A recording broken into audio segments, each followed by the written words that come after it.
Hello, and welcome to Message in the Middle with Marianne. We all know that life is hard, right? It's messy, it's unpredictable, but it can be wonderful all at the same time. My hope is that we can take a deep dive into self-development topics and explore life's lessons through book clubs, conversations, and interviews. And together, we can uncover the lessons that others have already learned to help us navigate this crazy, wonderful ride called life.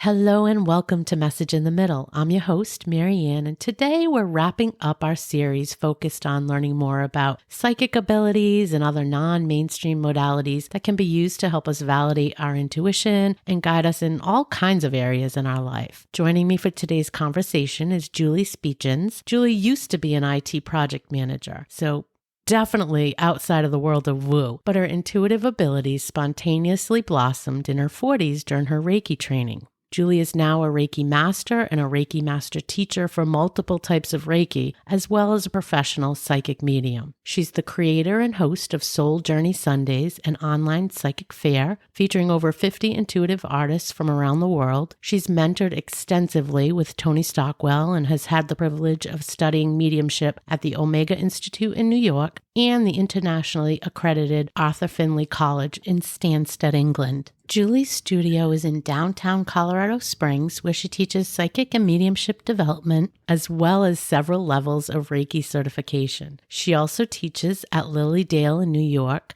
internationally in Mexico and Costa Rica, and recently led Reiki attunements on Mount Kurama, the birthplace of Reiki in Japan.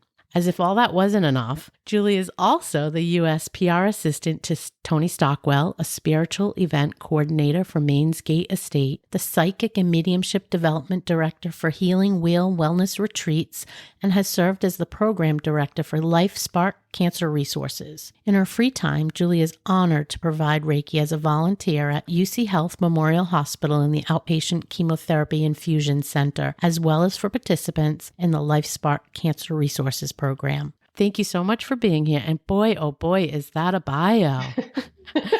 Thank you. Yeah, I've been busy apparently. Sounds like something when you say it like that, doesn't it? You've got like all the credentials in this space that you could possibly hope for. My goodness. Thank you. Well, I'm super excited to dig in today. And I gave a bit of a spoiler alert when I said that you used to be an IT project manager. Yes. And then this sort of just jumped up at you and kind of said, hey. But I'd love to hear you tell us a little bit about that story and how you kind of were in that burnout phase and went to this Reiki training and how it all just happened. What did that look like? How did that play out? Yeah, thank you for asking. And thank you for having me on. I'm so thrilled to talk about it. For me, it was sort of a perfect storm. I was going through my life, living up to everyone's expectations, the beautiful family, the beautiful house, the building the company and raising the kids and all this, that, and the other, right? Working my hardest to be a little perfectionist and a little control freak. And I see you. Right. Yeah. Virgo, and honestly, it was a bit of a perfect storm for me. So the corporate burnout, as you mentioned, we were actually commuting between Colorado and Manhattan for a week at a time for years. That's a big jump. It's quite a commute. Yeah, quite a commute. And we were working in Hong Kong and Thailand, and my husband and I were working together. And actually, we traveled together. We were also in a band together. We were raising children together. It was a lot of together. Yeah.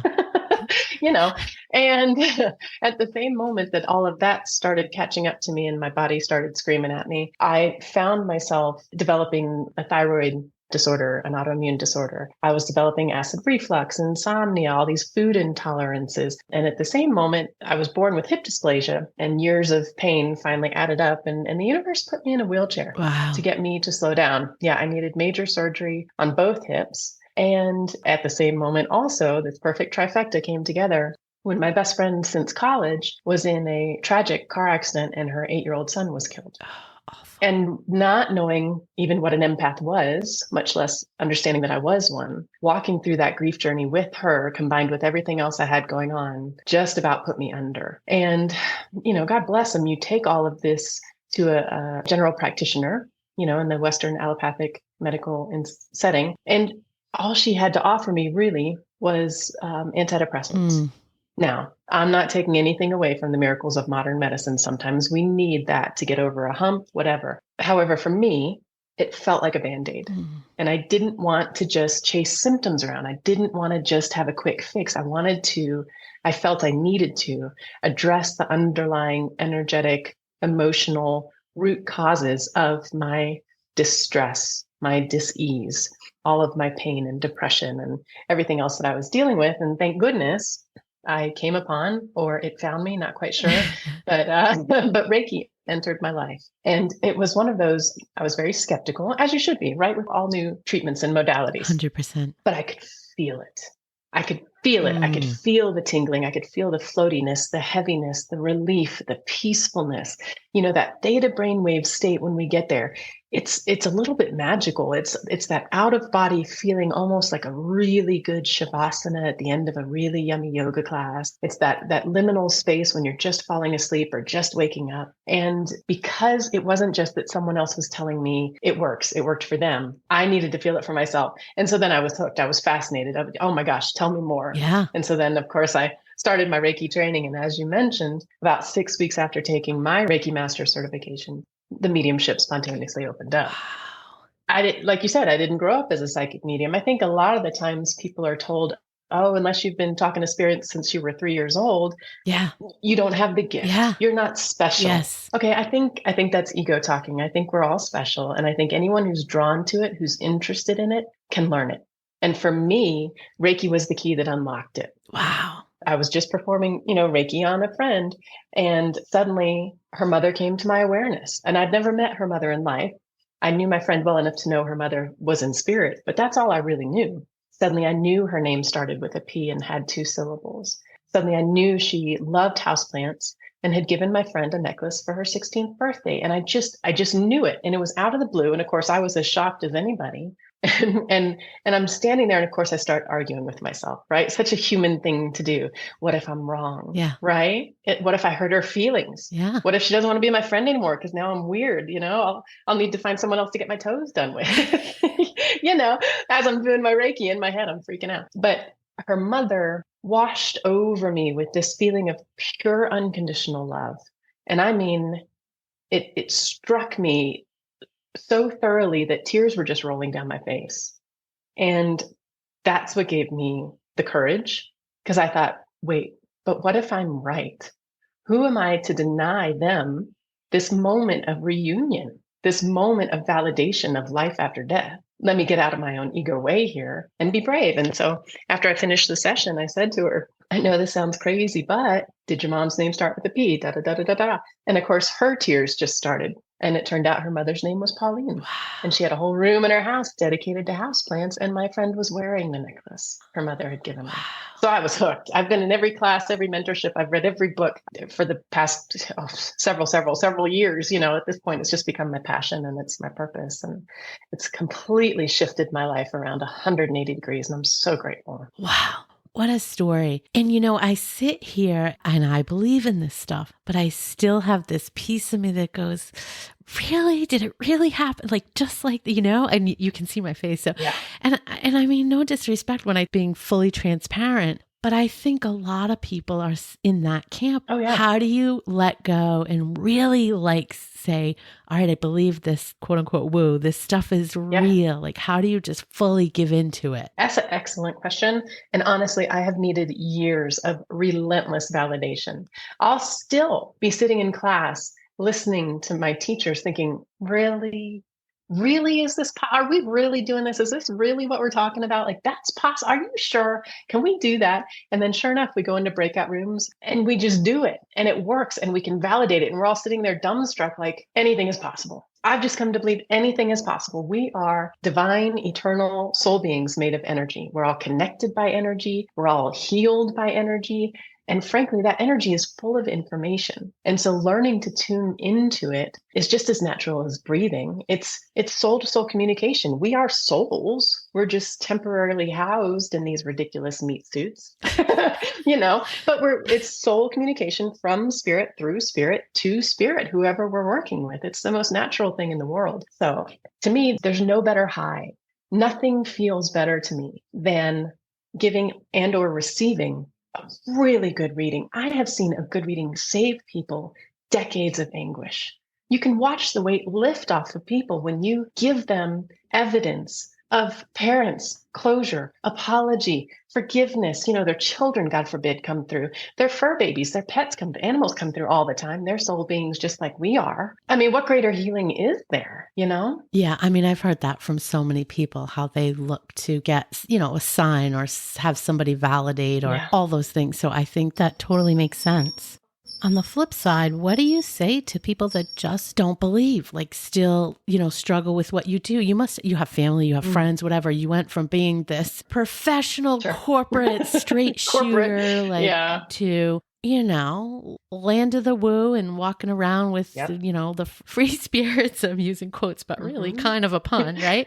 Right. What do they say? Did they all just go, okay, we're good? It's not for everybody. And that's okay. Maybe it's not for everybody in this lifetime. Maybe they'll come to it in another lifetime. Maybe they won't. That's okay. I'm not here to convince or convert anyone. I'm just sharing the truth of my experience, Certainly some people, especially depending on their religious upbringing, can be a little put off by it, which I think is such a disservice, frankly, that the church has done. I mean, because if we're honest, Jesus was a healer and he was certainly a medium. He channeled a lot of really important information, if you want to go down that path. But for me, the vast majority of my family and friends were just fascinated. Right. They weren't judgmental. They weren't critical. They didn't, need to take a step back from me like, ooh, that's a little too weird for me. They trusted my integrity in all of it. And I will say, especially if you're looking to receive a reading or a healing, or you're looking to learn and you're looking for a teacher, be particular, first off, and be skeptical but receptive, because you might just amaze yourself. I have students all the time with the psychic and mediumship development. And, they come in like, oh, I don't know if I can do this, right? They've got this imposter syndrome. Like, who am I to commune with the dead? I mean, who am I to talk to angels? Who am I to, right? Yeah. We all do it. Yes. I'm just me, right? And then they come back from an exercise like, oh my God, I thought you were lying, but it worked. I can do it. That's wild. You can do it. That's one of the reasons that drove me to do this series, is that there are folks in my community, my Facebook community, and that are listeners that get signs from people that have passed, right? There's a couple people that, let's just say, they think they're way more intuitive than others and have dabbled with reading cards. Personally, I call it the spidey sense. So we joke in my house because forever I've been able to, certain things I'll just know they're going to happen. How do I know? I don't know, but I just know, and they happen. So there is definitely interest out there, but I think one of the questions that keeps coming up is, how do you validate that? And how do you build on that? How do you know? Because to your point, we all do the same thing. Yeah, that was just a lucky guess or whatever, right? And we kind of knock it down. So how do you grow it? That's an excellent question. For me, the drumbeat for the first several years of my development was patience and trust. Patience and trust. I had to just keep reminding myself, this isn't a light switch you flip on for most people and suddenly you're 100% accurate in all of your readings. I always tell my students, the more you practice, the luckier you get. Yeah. Because that's what it feels like a lot of the times. You're just saying things you didn't know you knew. Yeah. But just suddenly they're just there in your awareness. And so patience and trust and practice, honestly, because most of us, when we go through our daily lives, energetically, we're pretty shielded. We've learned to be pretty defensive, and we're worried what people think about us, and we're worried we're going to say something dumb, or God forbid we, say something wrong, right? I mean, it's just, we all have an ego. And so for me, one of the biggest aspects of my development and learning to trust and being really brave, man, this work demands bravery and courage, was reminding myself, it's not about me. It's not about me at all. I am literally like the phone line between two people who have a bond of love. When you're able to set yourself aside and just set the intention to heal and to be of service, to get out of the way, get out of your own way, hold that space between your thoughts and just become love, become the purest expression of your soul self, that's where the magic happens. I have so many questions. So you're a medium. That's kind of the core thing that you do now. I mean, well, I guess both, right? The Reiki and the mediumship. Yep. But just logistically, how does that work for you? Like, do you just walk in a room? Like we all think of like, I don't know, the Long Island medium. Is it like, do you just walk in a room or you walk in a store and you see somebody and it comes through? Anytime you're with somebody, does it come through? Nope. Like, what does it look like? Never. What happens to you? So it's different for everybody. I have never received information or impressions or had, a loved one in spirit come to my awareness when I wasn't reaching for it. So I'm not someone who walks down the street and goes, "Ooh, I'm sorry. I know this is weird. I've got to interrupt you, but I've got your grandma here." I would never do that. I think that's rude. It's invasive. A lot of people are not open to that. And you can really kind of pick on some trauma, Yes. Inadvertently. I find that rude and invasive. I would never do that. I don't have spirits coming up to me in the shower or waking me up sitting on the edge of my bed at night. Thank goodness. And I always tell my students, look, you're in charge of all of this.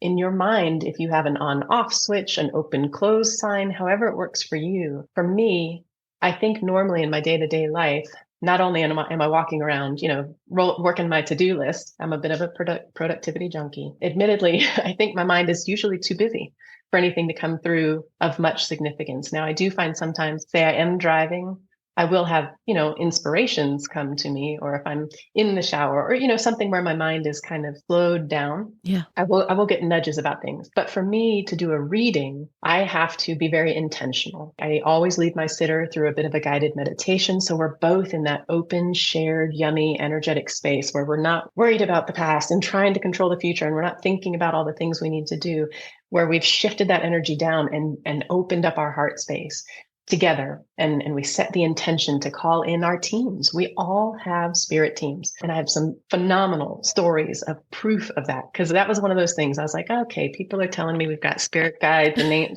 I'm as skeptical as anybody else.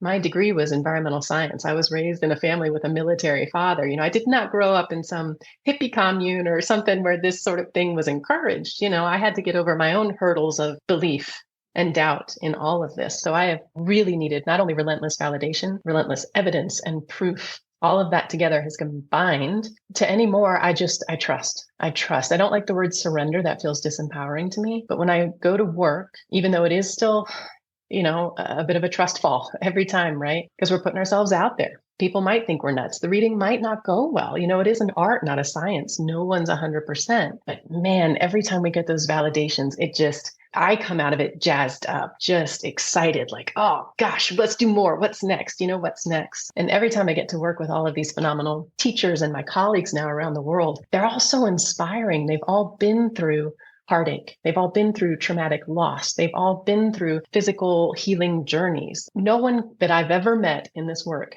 came to it to get rich or famous or to, show off their superpowers at a party. These are people who came to it bent, broken, however you want to say it.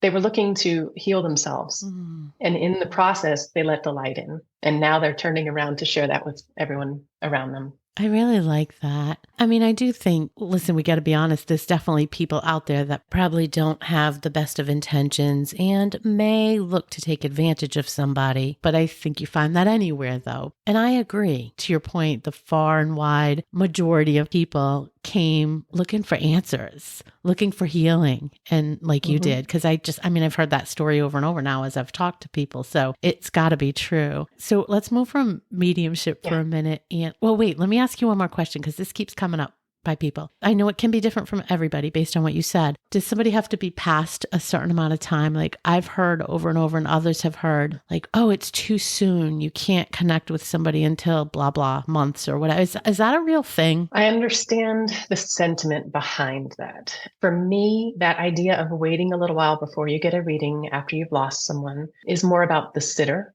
the person still here in the physical, than it is about the person on the other side. Literally in class before, I've had a student who was in a breakout room, practicing giving and receiving, a reading with another student. And this other student was bringing through this student's aunt, and she described her evidence about her personality, what she looked like, what she did for a living, all these things, how she passed. And the other student was saying, gosh, that sounds like my aunt, but she's alive and well. I don't know what you're talking about. Well, 2 minutes later, they finished the exercise, came back into the main room, and that student got a text that her aunt had just passed. Oh my gosh. Literally in that moment. So time and space are human limitations, not energetic ones. Wow.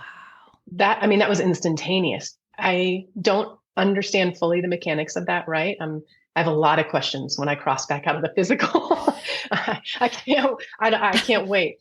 Personally, the day after my dog passed, he came through in a reading with unbelievable evidence. Yeah, I think in our minds, we assume, animals can't bring through the same level of evidence. They're somehow, a lower life form or a lower vibration.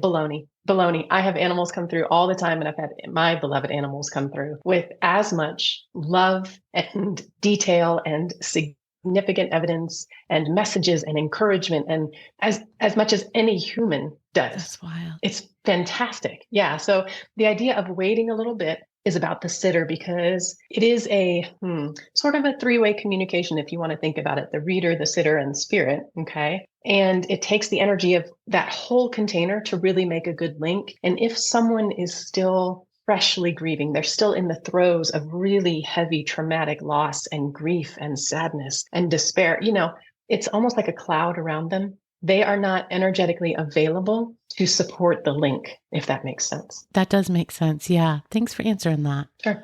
Let us go to Reiki, the other strength of what you do day to day.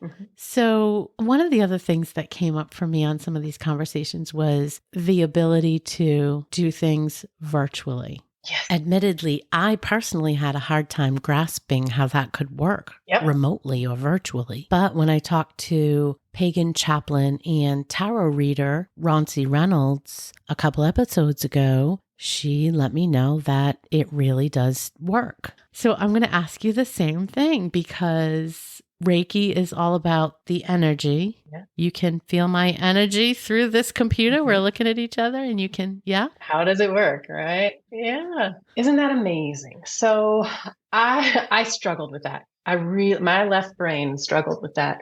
And there are a couple things I can talk to that point, and it's a really good one. It comes up in all my classes.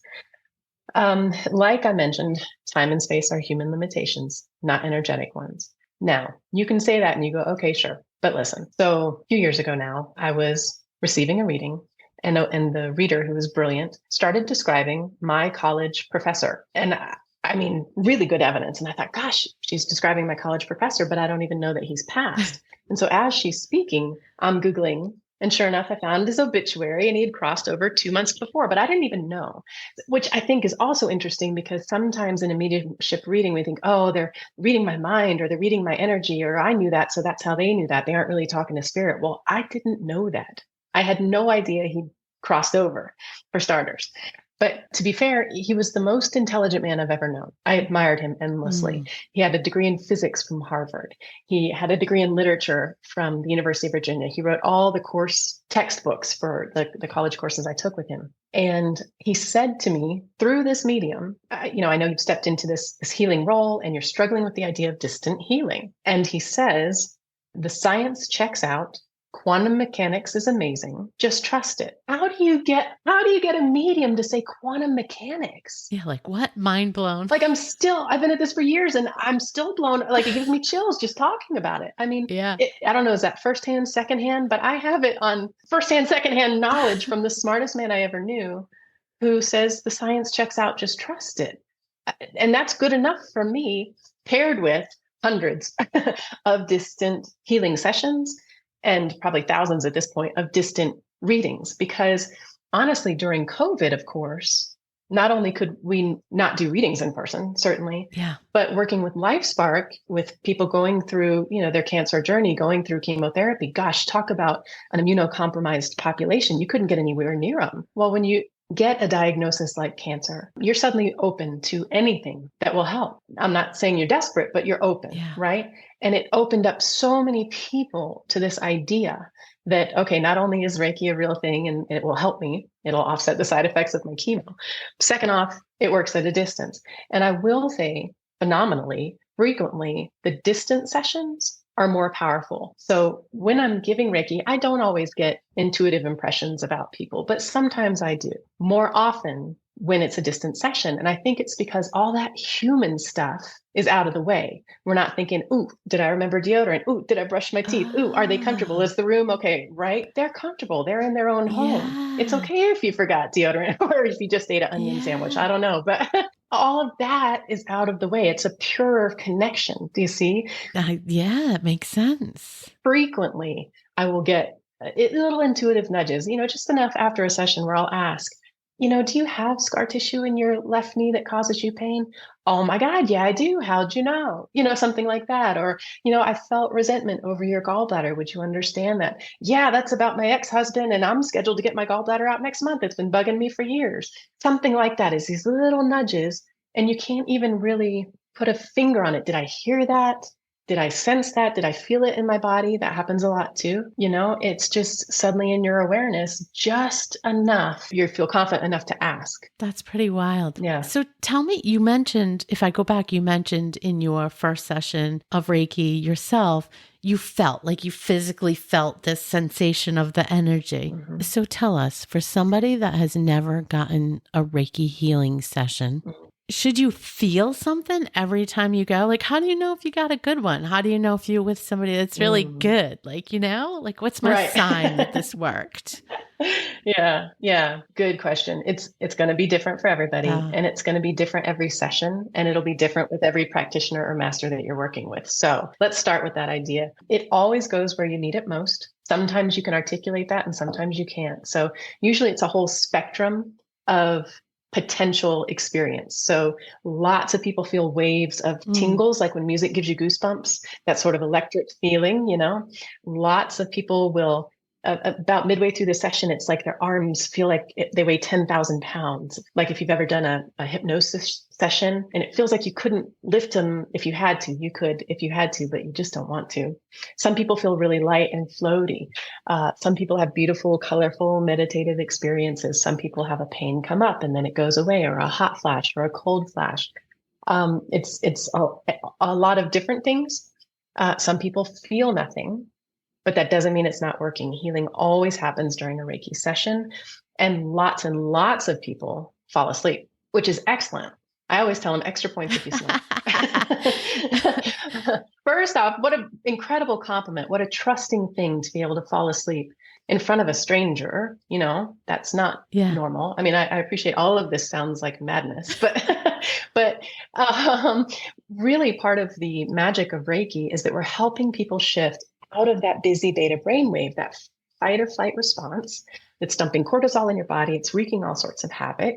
And we're helping them shift into an alpha or even a theta brainwave state. And when we do that, parasympathetic nervous system kicks on. All your body's natural healing abilities have this blissful moment to work. So you combine that with this infusion of higher frequency energy. So Reiki is it's chi, it's prana, it's life force energy. We're made out of it. Anyone can learn to channel it for themselves or others. And to me, it's one of those, the proof is in the experience. So by all means, go into it skeptical. And I will also say that you're going to resonate with some people better than others. Everyone's Reiki feels a little different. It's like we all have our own little energy thumbprint, if you will. So if you've had Reiki before and it didn't do much for you, that's okay. Give it another try. And for me, nothing is a silver bullet. For me, it's usually a combination of therapies that help people regardless of what they're going through. So often we need help on the physical side of things. Maybe you need a chiropractor. Maybe you need hormonal support. Maybe you need to change your medications. And maybe you need Reiki. Maybe you need acupuncture. Maybe you need massage. Maybe, you know what I'm saying? Yeah, I do. For me, it's just another tool in the toolbox that can, out of my experience anyway, it can entirely shift your life. I like that. I like thinking of it as that. It's an and, it's not an or. Exactly. For somebody that wants to seek this out, how often would somebody typically go? Is that like I go once a year? I go when I have a problem in my life or I have a back pain? I don't like, what would be the thing and what would be the frequency? Well, that's sort of like asking how often should I get a massage? Okay. Well, what are you dealing with in your life? So with my chemotherapy patients, ideally we see them once a week. Okay. As time and resources allow, I have some clients I see every 2 weeks or once a month or once a quarter or once a year.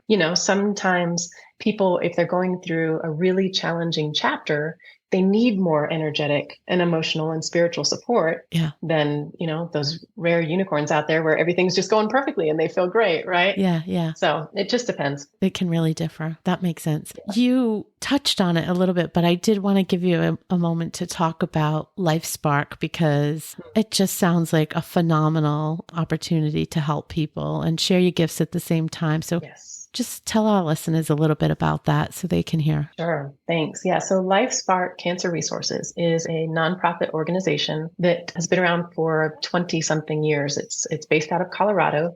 Sandy Priester is the founder and she's still running it. She's a fabulous human being, honestly. And they give free Reiki and healing touch. So that's just another form of energy healing, just another framework for it. Very similar sensations, very similar experiences and feelings. And they offer free Reiki and healing touch to anyone with a cancer diagnosis, regardless of where they are in their journey, even if they're in remission, and also to their primary caregivers. And it's all volunteer. It's all nonprofit. It's, based off of donations. And it's a lovely opportunity for people who want to give something back. Maybe they've lost a family member or a loved one to cancer. A lot of people too, once they've been through the Life Spark program as a recipient, then they get fascinated, they learn, they get certified, they start volunteering. So it just sort of feeds itself a little bit. And it's this beautiful community of healers and people who just want to give something back. And what a beautiful way to do it. And that's actually how I was able to work in the hospital. Is the idea of Reiki in clinical settings is really growing. And there's actually over 800 facilities in the US that offer Reiki healing. Now it's free. It's a volunteer program. Even if it's not with LifeSpark, while there is a medical billing code for energy medicine, none of the insurance companies recognize it yet. So there is, this wonderful group of healers out there who are offering their services. And especially with chemotherapy, there is so much good empirical data. There have been all these wonderful studies showing the efficacy of Reiki in clinical settings, how it offsets the side effects of the chemo, how it positively impacts the vital statistics before, during, and after surgery. To me, there's this wonderful precipice that we're sort of on here. I sort of feel sometimes like a little pioneer that eventually I like to work in the energy that it'll just be assumed that if you want that energetic support, that we will have a Reiki master for you in the surgical suite. And for me personally, I've seen that several times, but one of the most poignant stories I have around that is that I have two boys. They're in college now, but as teenagers, they both needed to have their wisdom teeth out. First one had both wisdom teeth out. It was before I had any of my Reiki training. And I mean, he swelled up like a watermelon. He had 4 dry sockets. He needed special medicine. It was traumatic for the whole family, and especially for him, of course. And then 3 years later, when my younger son had the same procedure done, all 4 teeth out, same doctor, same facility, 100% same genes. The only difference was by then I had my Reiki training and I was able to administer Reiki in the surgical suite with him as he had his wisdom teeth out. And the difference in their experiences could not be more disparate. He had no dry sockets, no infection, minimal swelling. He didn't take anything other than Advil. He was rock climbing 3 days later and eating almonds within the week. That's wild. And the only significant difference was the Reiki. I mean, and suddenly I thought, oh my gosh, there's got to be something to this. Surely someone else has figured this out. And that led me down the rabbit hole.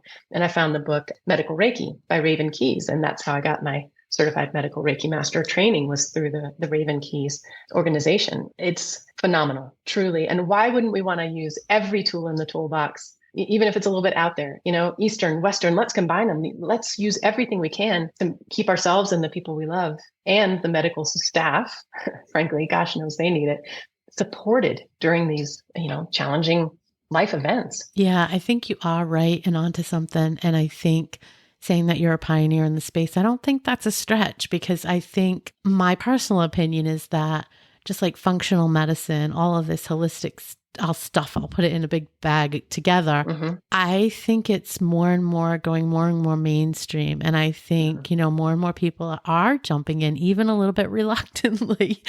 They're jumping in because the Western medicine toolbox just isn't enough. It's just not doing what we need it to do. And I think people are really pulling on those strings to try to get a little something else. And it is definitely starting to be more mainstream.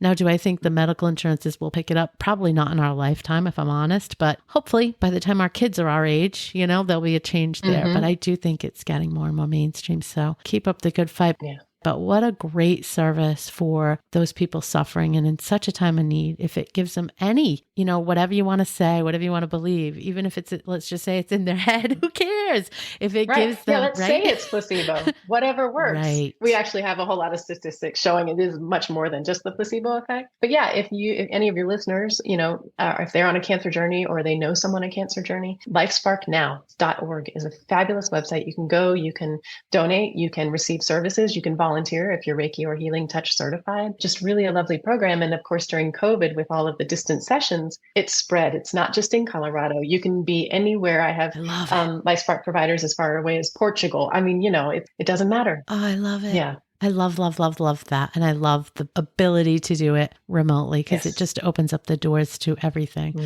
Just to add on to that, like I said in the beginning of the show, one of the reasons I wanted to do this was because there are folks that want to learn more, that want to be able to do some of these practices. And so if this sounds like something you would be interested in volunteering in and you want to pursue learning more about some of these capabilities, I'm going to ask Julie to share a little bit of information with us because I really want to give her a chance to talk about some of her offerings because I know I was very pleasantly surprised at the price point for some of those sessions, some of those classes. And I know that's not always the case, but I really want to give you an opportunity to mention what you have out there. Yeah, thanks. So, it used to be, and actually it still is in Japan, that learning Reiki was, how do I want to say it, a very prestigious thing to do, even into, I believe it was the 70s and maybe the 80s.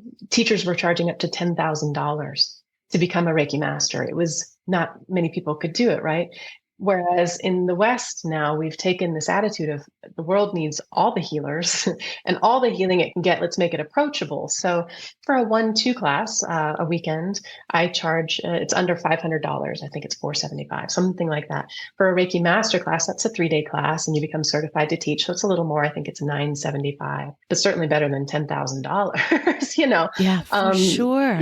Certainly I'm blessed. We still have the IT consulting company, so I don't have to charge an arm and a leg to do this, to do what I love. I really want to make it approachable to people. And so many people are feeling the pinch of the economy. And let's be honest, so many people come to this when they're sort of in their darkest hour or when they're on their own healing journey or dark night of the soul or whatever you want to call it. Typically that affects our financial resources. So I think whatever people charge, obviously I respect that and that's up to them. But for me, I like to keep it approachable. And of course, I always have payment plans and things like that I work with people because I never want finances to prohibit someone from having an incredible, spiritual upgrade or experience or, to really open that door for them. So of course we have to live in both worlds. My groceries cost as much as anybody else's. And let's be honest, that's a lot. Yeah. But way too much these days. Way too much. Yeah. Yeah. And I do find sometimes, if you've got the demand for it and you can charge $400 an hour for a reading, I guess that's great. But there's so many people out there that will never be able to afford that, and what a shame that they don't get to reconnect with their loved ones just because they can't afford that. I think that's terribly unfair, I suppose. So I do keep my rates reasonable. And I host a lot of events that we intentionally keep the expense down so that we don't have to charge very much for tickets. We do a lot of things online, so we're not having to pay for a venue and all of those sorts of things. Monthly now for years, you mentioned Soul Journey Sundays. It's this wonderful event and it's just blossomed. It's over 50 readers all over the world from Hawaii to Sweden now. And you can join online. And for $45, you get 2 readings with 2 different readers. Well, they're not hour-long readings each, right? It's a little reading. Half an hour or 15 minutes, depending on ticket sales and how many people are at the event. But that's approachable for most people, Yeah. so you can sort of dip your toe in and say, is this real? And you may resonate with one reader more than another, but we have a lot of participants who come back month after month after month because they want to work with everybody and experience everyone's, gifts and skills and talents and tools. And it's just a really great supportive group. And of course, you can read more about that on souljourneysundays.com. But, even the psychic development, classes that I teach and, the sound healing events that I do with colleagues and even the retreats that I do, I try to keep really reasonable and approachable. So as many people who are drawn to it can participate and benefit and heal with it. The reading classes, I think the development classes, if I recall, were they the 25 or 50?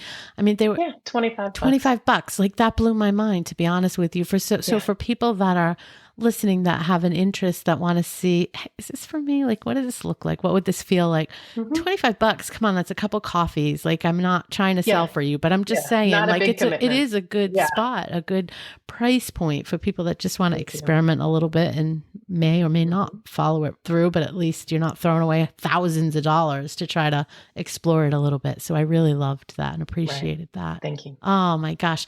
I could probably talk to you for 7,000 years because I have so many questions. I'm happy I'll talk about this stuff all day long. We can do a double episode. I was going to start wrapping up, but tell me, I don't know, give me a couple examples of like things that sort of blew your own mind when you were doing readings. What's been like your favorite? I don't know. I hate asking that. It's probably like asking your favorite kid, but what's been like something so sort of instrumental in just solidifying this for you that has happened? There've been so many. I actually have a section on my website dedicated to it. I call it, God winks and wow moments. Oh. It's those readings that you either give or receive, those experiences you have that just knock your socks off, where you go, okay, there's no way, these synchronicities, things like that, just sometimes are just profound and undeniable. And I love when that happens. Let's think. One of my favorites. I mentioned spirit guides. So, in my mind, just in my, just imagination, right? I thought, joke's on me, that I decided I had a monk, a Tibetan Buddhist monk who, appeared to me in my meditations. And I saw him very much like the Dalai Lama, shaved head, Asian features, the saffron robe, and I just named him Monk. And I thought, okay, maybe I'm making him up. Maybe I'm not. But he's funny and I like his energy. And I hope he's here. I hope he's here with me. And I just always felt him right here behind my left shoulder during all my Reiki sessions and my readings. But, that's the tough thing to prove, right? Yeah. That you're not just making it up.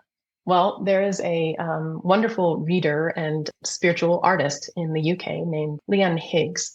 And someone had recommended her to me. I like to have a recommendation before I have a reading with someone. And she didn't even have me on Zoom. She didn't even talk to me on the phone. I don't go around talking about Monk. He wasn't posted on my social or on my website. There was no way to research who I perceive my spirit team to be in my head. I know sometimes people think, oh, they're Googling this.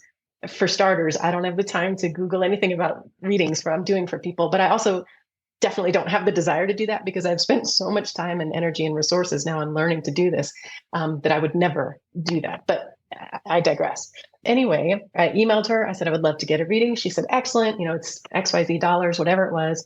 It'll be several weeks. I'm a little bit backed up. And I said, okay, no problem. And I kind of forgot about it. I sent her off my payment, went on with my life. And one morning, about 8 weeks later or something, I open up my email. Honest to God, hand to heart, Monk was staring at me out of my email. And I almost fell out of my chair. Like a picture that she drew? She drew a picture of who I saw as my primary spirit guide. And I mean, exactly as I saw him in my head, without ever talking to me, without knowing anything about me. And it was accompanied with a reading. And in it, she said, and he's saying this word, Bishu. It's this funny word. I don't know what it means, but he says this word, Bishu. Well, at the time that I got that email, literally that day or the next day, I was looking for a new studio space. Well, guess where I found it? On the corner of Tejon Street and Bijou Street. Oh my gosh. So not only did she draw him, he helped me find my new studio. Now I got goosebumps. Did she ask you any questions? Nothing. Nothing at all. Nothing. Didn't know me at all. You just said, here's my money. I mean, you got a recommendation, but you said, here's my money. Give me a reading. Yep. That's wild. And I mean, how cool is that? How cool is cool. that? And, wild. And I've been on the other end of that because I had a client come in. She asked for what I call a soul journey reading, where we invite glimpses of past lives and we, reach out to get an awareness of spirit guides and spirit animals and, all of this sort of thing. And I felt, and I know sometimes it sounds a little bit stereotypical, like, oh, a monk or, oh, a Native American or something like that. But I very much felt with her, this Native American man. He was very big Native American man. And I described him. And I said, but wouldn't it be neat? Would you send off your, $70 or whatever it was to Leanne Higgs? Don't say anything, of course, and see what she comes up with. Well, I will tell you, Leanne drew the Native American man that I saw. That's wild. For my client. That's wild. She was like, when it showed up in her email, she was like, you're never going to believe this. Look what came through. They're not wild. Always that amazing, but God, when they are, it just knocks your socks off, Yeah. That's wild. Yeah.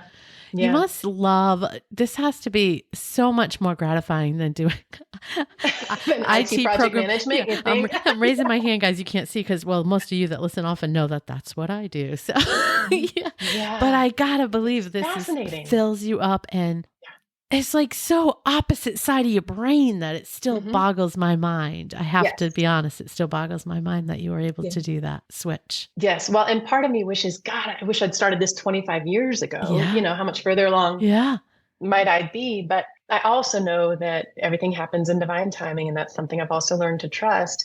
Those years that I spent doing project management and running a company and all those things still serve me now because I do a lot of event coordination, these retreats, these online events, working with Tony, working with my colleagues. I use all parts of me, left brain, right brain, intelligence, intuition. I think it's, and I like that. It's nice to be able to draw upon all of our life experiences, depending on what the moment calls for, I used to say at the beginning when I started doing this, that I feel like middle age is this big awakening and unlearning period in our lives for most women, right? And I used to say, I wish that we could get women in their early 30s to go through it because it just opens you up to such a different way of living, such a different world, right?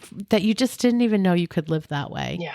With such an ease and just so much more peaceful. And the truth is that women in their 30s aren't ready. And the same thing, I believe, for why you didn't get your gift. You just weren't ready. You had to go through whatever you went through. You had to learn whatever you learned. Yeah.